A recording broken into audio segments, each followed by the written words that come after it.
Hello, and welcome to Voices from the Bear River. I'm your host, Emma George.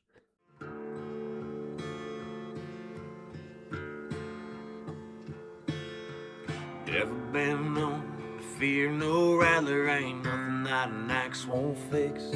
What was it like to live back then, or to, have some bear who's like destroying your herds of sheep, and you never even get to see him. He's like almost like a ghost, it sounds like a movie, but it's real. Grizzlies, you keep your eyes open, your blade on hand and your long gun loaded, 'cause he don't care if you're a son of Adam. Old Ephraim thinks he's on top of that mountain.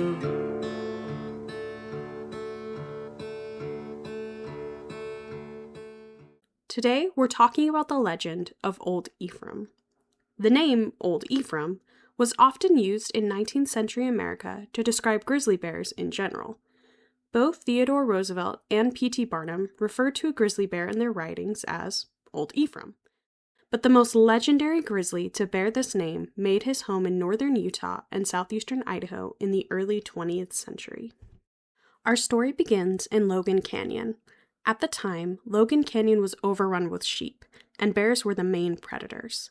The most notorious and prodigious bear was called Old Ephraim. Local farmers and sheep herders rarely saw the beast, but he left destruction in his wake. The sheep herders could tell it was the same bear responsible for the killings based on his paw print. Old Ephraim left distinctive tracks as he only had 3 toes on one paw, leading to his alternate nickname, Old Three Toes. Old Ephraim was said to stand at 9 feet 11 inches tall and weighed half a ton.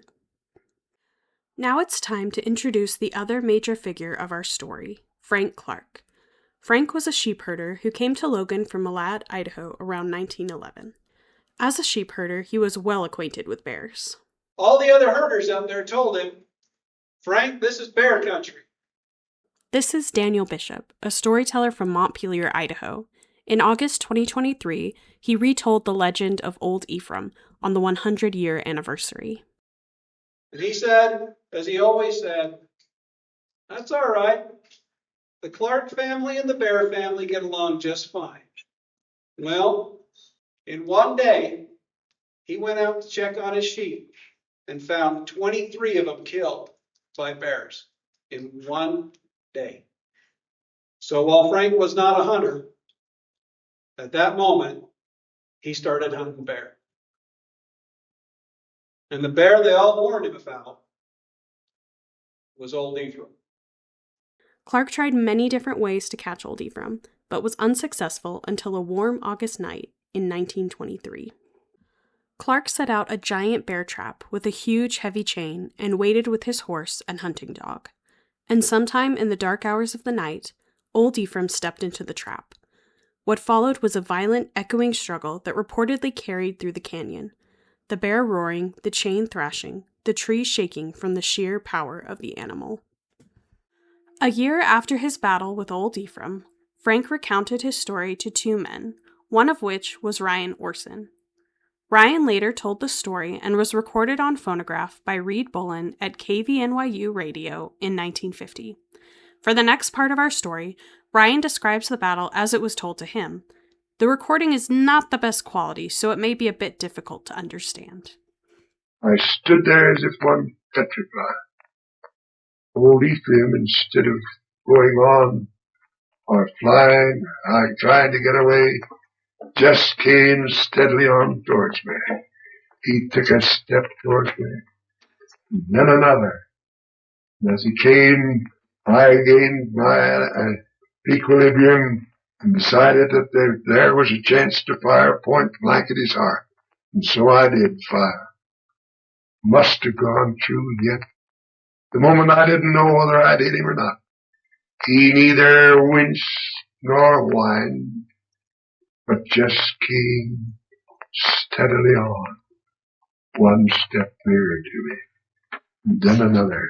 Again I fired point blank at his heart, hoping to hit it or break a backbone. Again he neither winced nor whined. A third shot I fired quickly, and a fourth. and he still came steadily on towards me.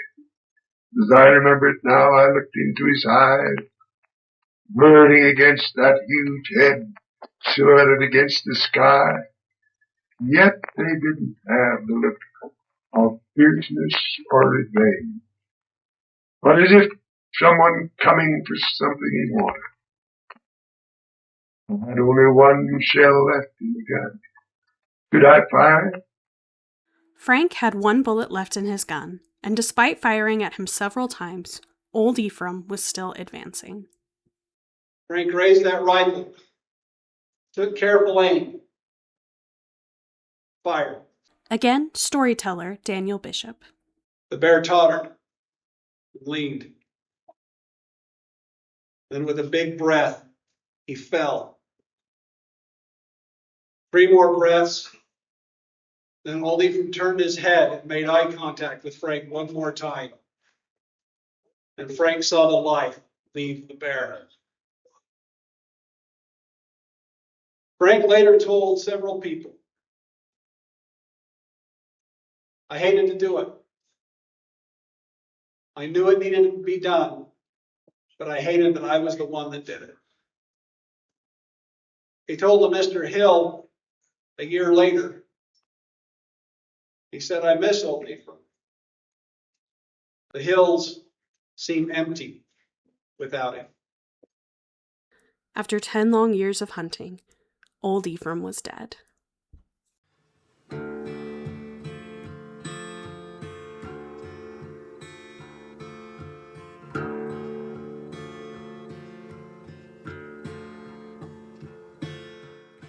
Frank burned and buried the body of the massive bear in Logan Canyon, and the story of his epic battle became a local legend told over and over again.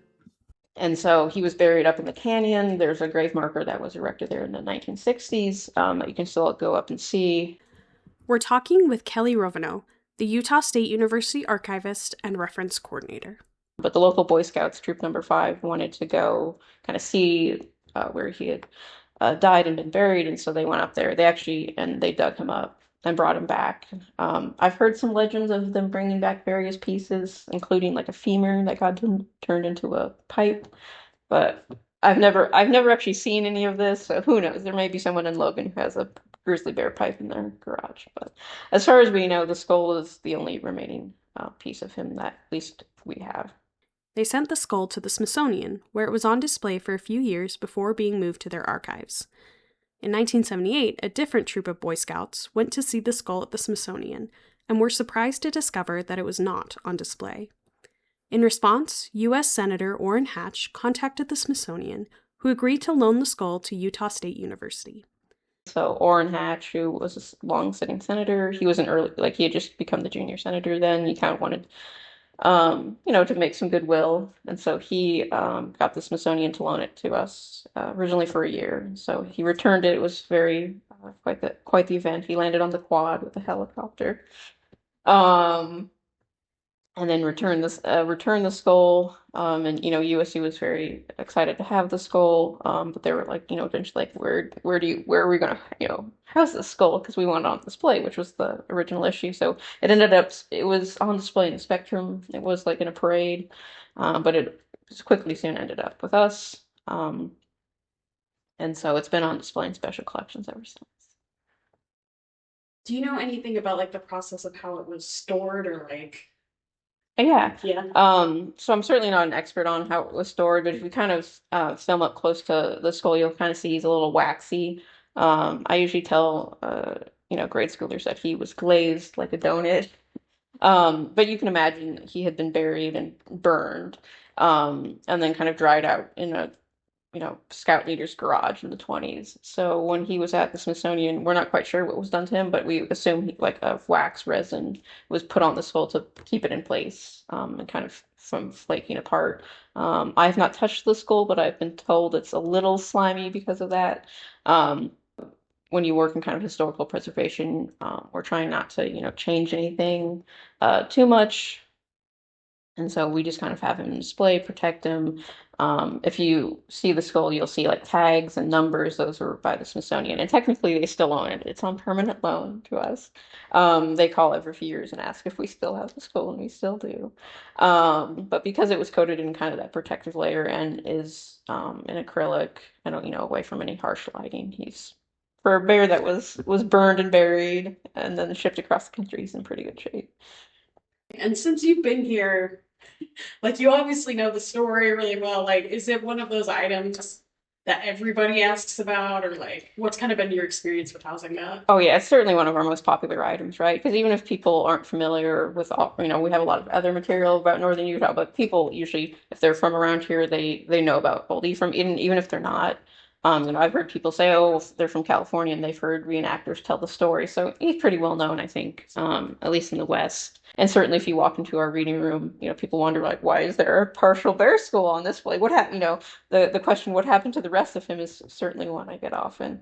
So he's certainly, I'd say, our most well-known item. And we've tried to put him on display so that we're only open certain hours, but you can see him anytime the library is open, even if you have not access to our reading room. And we certainly do a lot because people, from anywhere from like, young children, grade schoolers through adults kind of want to hear the story of Old Ephraim and see the original skull. Even though the battle between Frank Clark and Old Ephraim took place over a decade ago, the story continues to fascinate and inspire people from all over the country. In 2022, Nashville musician Andrew Wills released a song called Old Ephraim as part of his project Hawk Horse. His voice and music is what you heard at the start of this podcast. My name is Andrew Wills, and I have a music project called Hawk Horse, where I sing about frontier lore, and I put old stories to music. And I'm a professional songwriter in Nashville, Tennessee, and a lover of the West. As a history nerd, I call myself lovingly. In the 1800s, I think it was the Romanticism period, but writers really loved giving names to animals. They love, like Moby Dick comes to mind, the great whale. They loved names, like giving an identity to a specific animal. And I think the grizzly bear is like the animal in North America that you think of when you think of big animal. And so there's this mysterious love story with, North America and the grizzly bear. And so that name, Old Ephraim, is so endearing and mysterious because it's like this, it's giving a personality to the bear. So the song, I was writing more generally about all the old Ephraims, that came into the contact, but I'd had the old Ephraim in mind, because a lot of the tales that I write about are from the Mountain Man era or even before then, like in the early 1800s. And, the old Ephraim was like into the 1800s, early 1900s when Frank had his run-in with, what do they call him? Old three-toe, I think they called him, but sounds like he was a massive bear. But when I was writing, I was definitely considering that story and just how mischievous that bear was. I tried to, in the verses, I tried to talk about how every step when you're walking next to a river and you can't hear, you need to keep your eyes open because this could be the valley of the shadow of death. So it's a very somber song, but it's taken on a life of its own and has a big cult following of people who love to think about that or just love bears. And what sort of inspired you to write this song, especially in 2022, right, is when that came out, and that was almost like the 100-year anniversary of Frank Clark fighting the bear. So what sort of inspired you to write that? I had just finished my debut project, a self-titled debut Hawk Horse record, and it covers a lot of the Mountain Man era, Rocky Mountains, and it talks about the trappers and some of the natives, and it talks about a lot of that stuff. But I never really like dove into a lot of the animals, and it was a massive part of that era and being a trapper during that time. There were so many bear attacks, famous ones. The probably the most famous of recent years is the Hugh Glass story and how he was mauled. It was just recently a movie with The Revenant with Leonardo DiCaprio, but he was attacked by a bear, and it was like a revenge story because he got left for dead. Well, there's countless other bear attack stories where, like, Jim Bridger was attacked and he ran up a tree, and there was a Jedediah Smith literally had his scalp ripped off of his head and his ear, and Jim Kleiman, another mountain man, sewed it back together right there in the field, sewed his head back together. And those kind of stories really influenced me to write the song. And there was no better title for me than Old Ephraim, because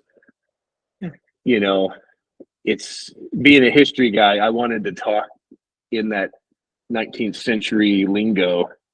Anyway, that's what prompted me to do it. Is just bear attacks were a big part of daily life back then. Just something you had to be constantly aware of. Like, it's kind of funny if in 2025, you're driving to the grocery and if you had to like think about that the whole time, I could be attacked by a grizzly bear. It's something we don't have to like think about on a daily basis, but that was their life. Like, oh, we gotta stay awake. Stay awake. Keep your eyes clear. Never lost sleep on account of no cougar of the Betteroo. But sure as the devil roams the night, God made a critter that do. Where the grizzlies, you keep your eyes open, your blade on hand and your long gun loaded, 'cause he don't care if you're a son of Adam. Old Ephraim thinks he's on top of that mountain.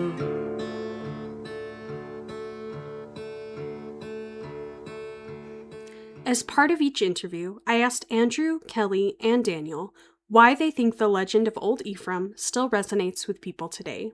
Here are their responses. Why do you think, like, the story of Old Ephraim, or, I guess, kind of the Western frontier legends, why do you think that still has an impact on people today? I think it's kind of exciting. It's mysterious.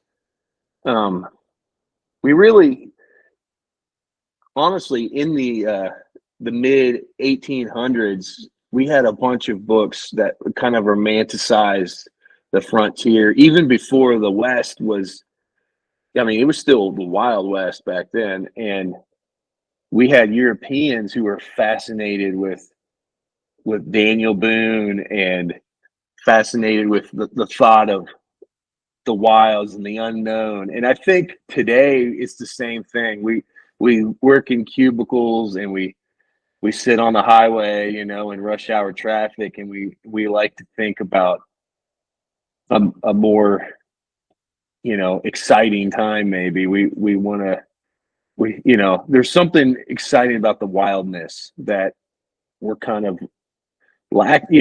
I don't want to say lacking, because in some regards it's like a good thing, but we don't experience that today. And I think it's kind of, we wistfully think about, wonder what that would be like to experience that. And so there's a lure to it. I think it's a romanticism of, what it would be like what it was it like to live back then, or to, have some bear who's like destroying your herds of sheep, and you never even get to see him. He's like almost like a ghost. It sounds like a movie, but it's real.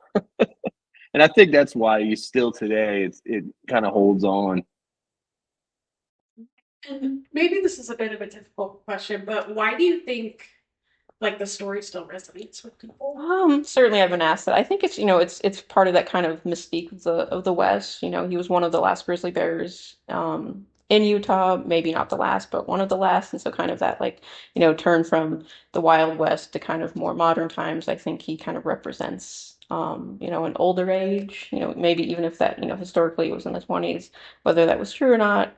But I think the legend around him has been built up so much, especially, his size, and this kind of this hunt that Frank Clark was had him for over 10 years, and kind of representing like the conquering of the West in a way. So I think it's just, one of those stories that kind of sticks with people about kind of the changing landscape in the early 1900s. I always encourage people if they want to see the skull, they can always come and see him. Or you can see the skull anytime the library's open. But if you'd like to come in special collections and kind of see materials, we have 3D prints of the skull that you can pick up and kind of see too. So we're open 10 to 4 Monday through Friday. We'd love to have you. Why do you think people are still so interested, or what do you think is the value of this kind of story? It's important because this is a landmark in history, local history. I mean, everybody knows about Abraham Lincoln. Everybody knows about World War II. Everybody knows about these big national things. But to know about your local history and have something this amazing in your local history, one, it teaches us how to take care of our environment around us. Having that many sheep up there that not only destroyed all the grass and the flowers, but also brought a large number of predators to the area, could have actually permanently damaged the canyon, could have caused some serious problems. But they were able to figure it out, and they were able to reduce and fix it. And now the canyon is beautiful again. And these stories help people remember, because when we forget, that's when we do it again. So helping people remember the story. And if you've grown up in this area, if you camped in Logan Canyon or anywhere where old Ephraim wandered, to hear this story, now you have a connection. You have something to say, yeah, this is part of me now. And that makes it important. I don't know if you noticed this group of people here. We had people everywhere from Lower Cache Valley to Star Valley, and it was almost the whole Bear Lake Valley. Some of the people who were here from Salt Lake came up to see this. These people didn't know each other, but when they were sitting here listening, they were a community. The story brought them together. They felt the same feelings. They heard the same words. They had the same emotions going on at the same time. It was a shared catharsis that took place here. And now they share Old Ephraim together. What more can he ask? A stone marker, said to be the height of old Ephraim standing on his hind legs, was placed in Logan Canyon where he died. You can still visit the gravesite today, and while you're there, read the poem written by Nephi J. Bott, carved into the stone. Old Ephraim, your deeds were so wrong, yet we build you this marker and sing you this song. To the king of the forest so mighty and tall, we salute you, old Ephraim, the king of them all. Yes, old Ephraim's gone. I think I'll erect a monument there by his grave and say, here lies old Ephraim, a gentleman of the forest, who respected the rights of others. He had a right to live here. Old Ephraim, the last great grizzly of the Wasatch. Yes, I miss him. As Mr. Clark paused, Mr. Young said, Mr. Clark, have you hunted or trapped bear any more since you captured old Ephraim? Mr. Clark said, no, gentlemen. Since old Ephraim went home, I ain't had no hankering for trapping or hunting bear. and it's more lonesome up on the range than it's ever been. I wish old Ephraim was still here.